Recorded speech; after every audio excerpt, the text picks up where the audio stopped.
Alright, now the first thing I'm looking for when I look at a board is how straight it's going to be, and that's only going to help you when you start doing your glue ups. I'm basically looking for the board, making sure it's not curved either to the left or to the right on either side. I'm also looking that the board doesn't bend this way either. It's not zigzag. I'm trying to get it as straight and as straight as I can this way, so both angles.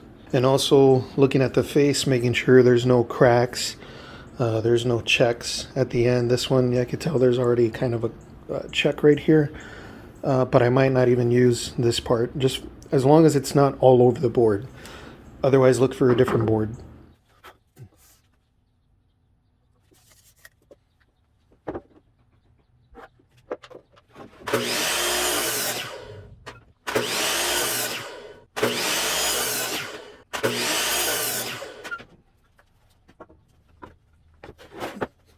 Okay, so I have my 5 boards cut. They're 5.5 inches in width.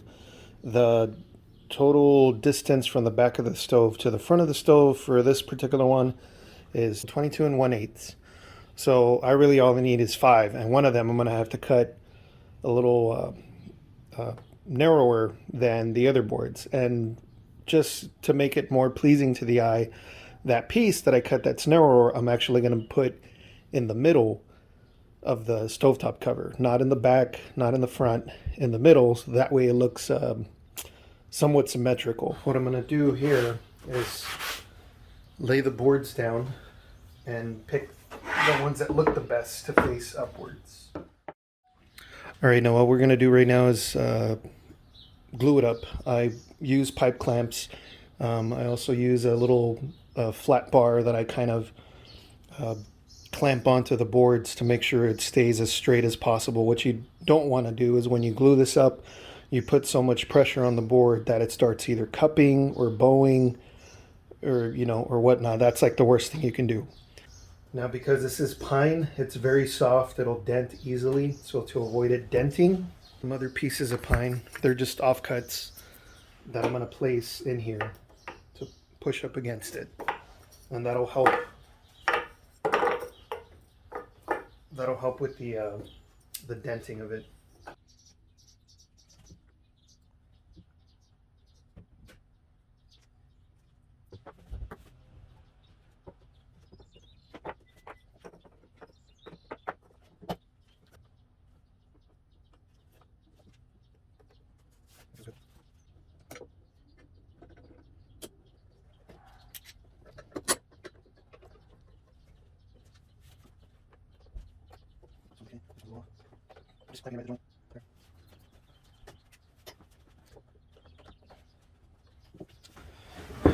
The glue, don't worry about wiping it down.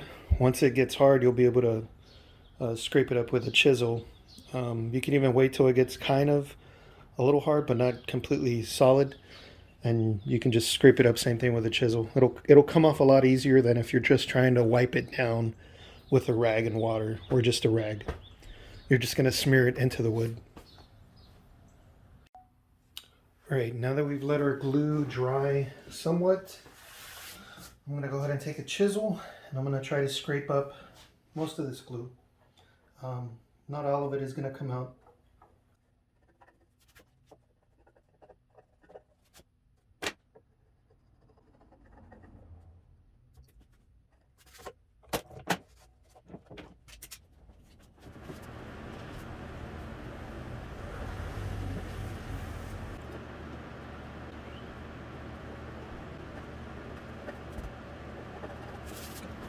So now that we've cleaned up the glue, we're going to let this cure for another couple hours.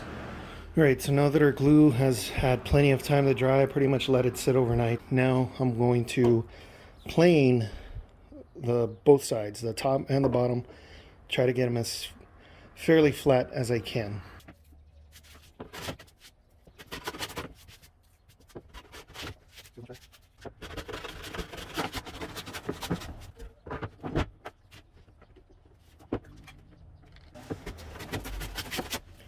All right, now what I like to do here is, this is still my top I have this right angle, and I'm just kind of gonna gauge more or less how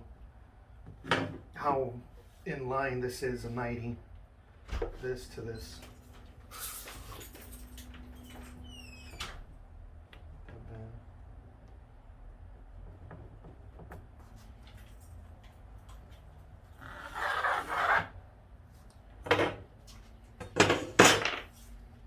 Alright, so I went ahead and measured out my my straight edge where I'm going to be cutting from the line that I made. Another thing I did, I went ahead and scored it. That way there's not as much chip out. And then I'm going to adjust the depth. Now once that's done, I flip it over and do the same thing on the other side. Turning the piece over. And now that I have my reference surface, I can measure out to the other side to get my final dimension for this stovetop cover.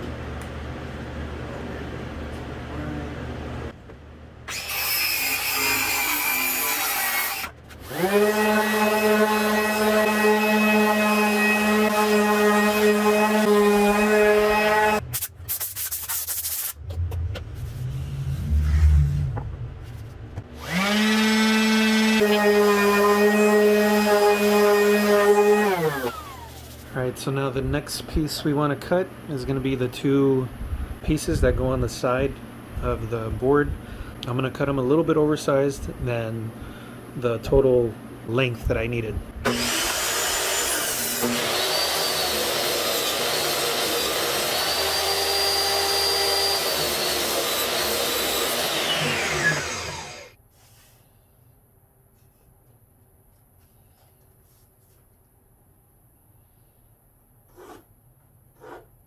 Another thing I'm going to do is I'm also going to mark where this ends here, because what I'm going to end up doing is using the roundover to round over this part. But I don't want to round over the seam or where these two join. I want to leave that square, but the in between these two slats, I do want to round that over both on this side and on the top side.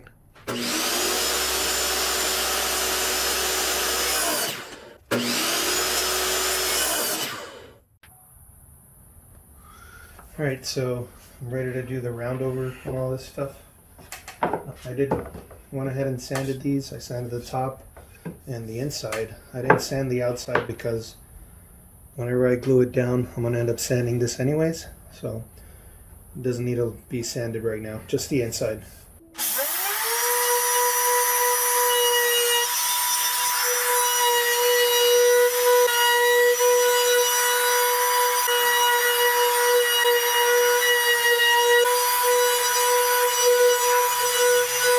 Better to round these over before you attach them, because like this area right here, it'll be a little bit more difficult to do if you're going to do a round over by hand.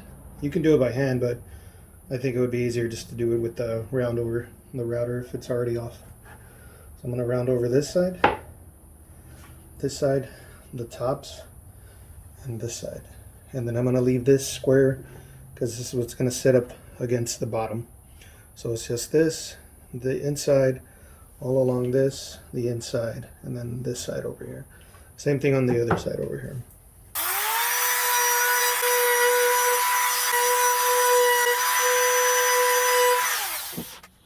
Personally, I try not to use a lot of screws or nails. The wood glue itself is strong enough to hold these two pieces of wood together, especially if it's two faces. As long as you have enough glue applied, you don't want to have an excessive amount of glue squeeze out here, because glue, especially when it's dried up and if it's not sanded off the wood, when you go to stain it, it won't take the stain.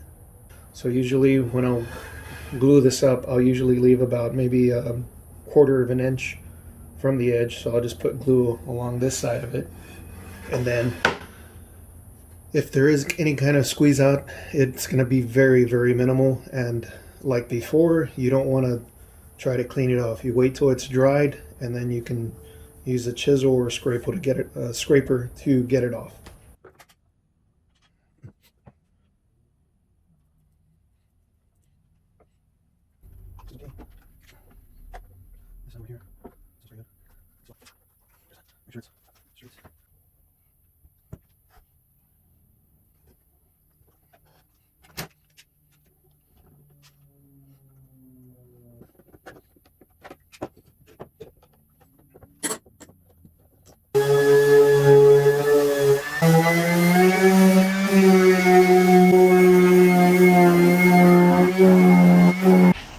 Alright, once you're done sanding, this is the edge you should be looking for.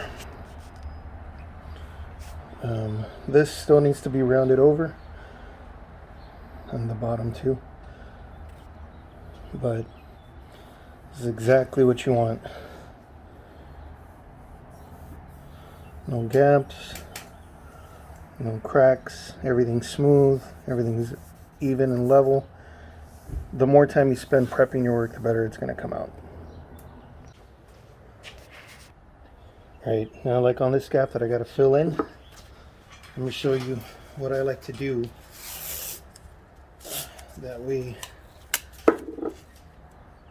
there's not so much of a big mess, because all we're doing is filling in that gap.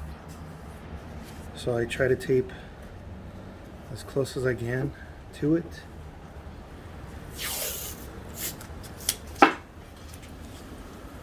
While not covering the crack, but just leaving like a little baby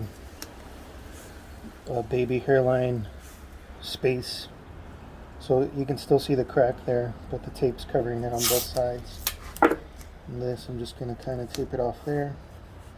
That way there's less risk of glue spreading out for the rest of the board. It's not a big deal because you can easily sand it off.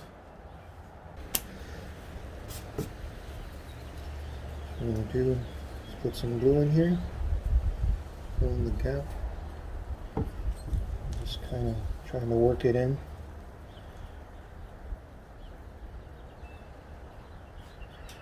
Same thing on this side. Get some of this, sprinkle it on there.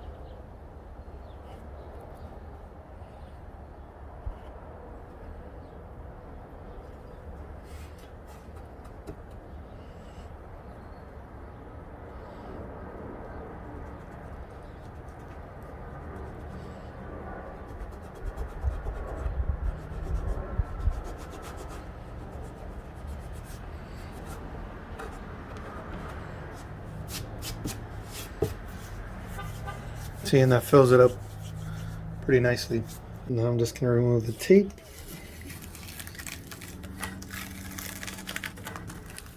And as you can see, there's going to be very minimal sanding that's going to be involved now, because it's just going to be this little one area and this little area here, versus, you know, having glue spread all over. Alright, now that our sides have had sufficient time to dry, everything's nice and sanded. This, by the way, I left it at 120 grit. You could choose to go up to 220 if you want, but I found that the lower grit that you leave it, the darker it looks whenever you stain it. So I choose to leave it at 120 grit. It still feels really, really nice. Besides, when I add the satin clear over the stain, it's going to feel really, really smooth. I like to start on the back first, staining everything, and then wiping it down, and then letting it dry for a few hours, then turning it over to the front where I stain everything again, same process, let it dry pretty much for the whole night, 24 hours at least. And then come back the next day, and then I shoot the clear on it.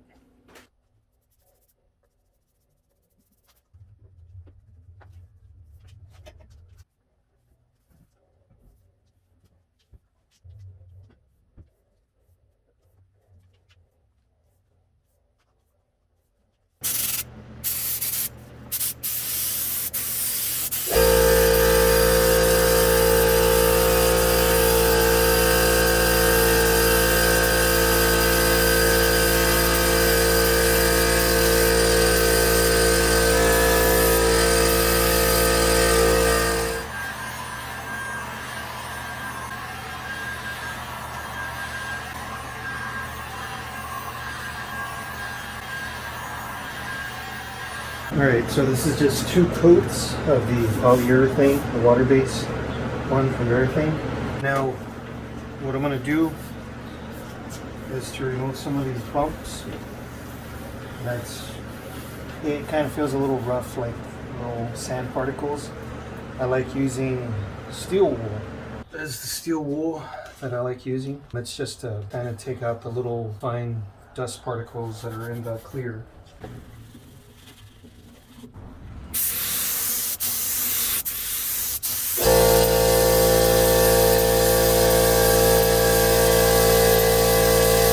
Alright, I've went ahead and already put 2 coats of clear and sanded it down, same as the back with the steel wool.